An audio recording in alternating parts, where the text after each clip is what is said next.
Bonjour, je m'appelle Gandega Editou, je suis contrôleur de gestion à l'Agence de la biomédecine, qui est une agence qui encadre le prélèvement et la greffe d'organes et qui apporte de nouvelles réponses aux différentes pathologies auxquelles des patients français ou internationaux peuvent être confrontés.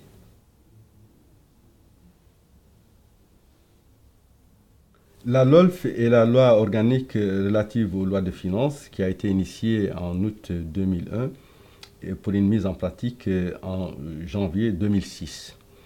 C'est une sorte de constitution financière que le législateur a bien voulu mettre en place pour en tout cas se donner les moyens de contrôler l'action de l'exécutif et en même temps de pouvoir se comparer à économie égale avec d'autres pays tels que l'Allemagne, la Grande-Bretagne.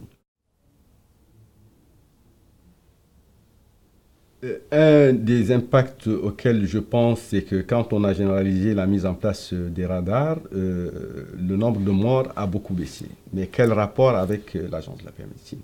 Mais c'est que véritablement le vivier sur lequel l'agence s'appuyait pour en tout cas prélever des organes s'est trouvé subitement réduit. Et donc la conséquence a été d'ouvrir la loi de bioéthique aux vivants, ce qui a généré d'autres formes de prélèvement entre donneurs vivants ou le don croisé, etc.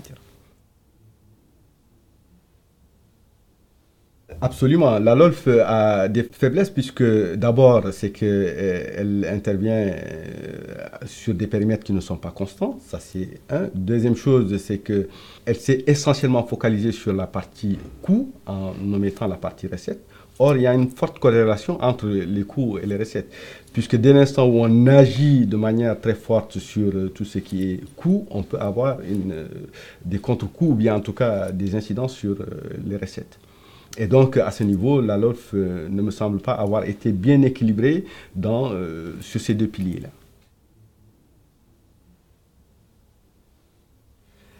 Absolument. Et il y avait des risques énormes que cela peut faire peser sur chacun, et particulièrement l'agence de la biomédecine, dans la mesure où il fallait nécessairement que nous veillions à ce que notre modèle ne soit pas altéré ou en tout cas ne présente pas une situation qui pourrait être dommageable.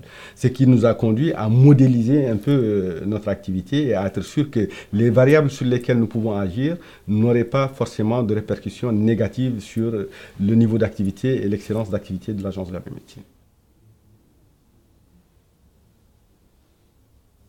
Alors, c'est, au niveau de ces économies, je rappellerai juste que le premier coup de rabot avait été donné par M. François Fillon quand il était Premier ministre. Et il avait d'ailleurs eu cette célèbre phrase disant que l'État français était en faillite. En réalité, c'est on amenait les opérateurs économiques à agir de manière efficiente, à pouvoir en tout cas réduire et à toujours assurer le même type de mission qui leur était confiée.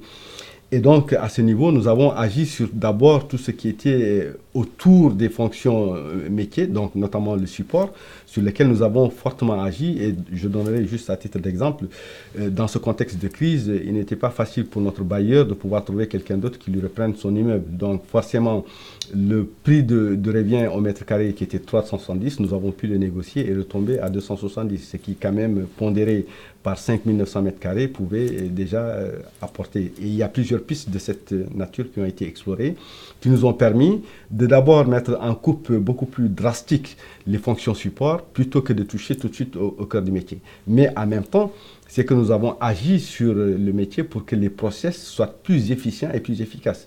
Et forcément, la nature, en changeant sa façon de travailler, on peut générer des économies à ce niveau. Ce qui est essentiel, c'est qu'il faut bien connaître son métier. Et je pense que quelquefois, ceux qui sont à l'intérieur même de leur métier n'en mesurent pas tout ce qui gravite autour. Et c'est essentiellement, je crois, le contrôle de gestion qui a cette capacité, parce que sa fonction transverse fait qu'il est amené à étudier de manière très très pointue ce que les uns et les autres font, de pouvoir modéliser et surtout de se dire quelles sont les variables sur lesquelles je peux agir sans toucher au cœur de métier et en même temps assurer l'excellence du service tel qu'il était proposé, voire même aller au-delà. Ceci étant, il n'en demeure pas moins qu'il faudrait véritablement un échange qui soit des plus performants possibles, une véritable circulation de l'information pour maîtriser les enjeux auxquels la LOLF nous conduit. Merci beaucoup.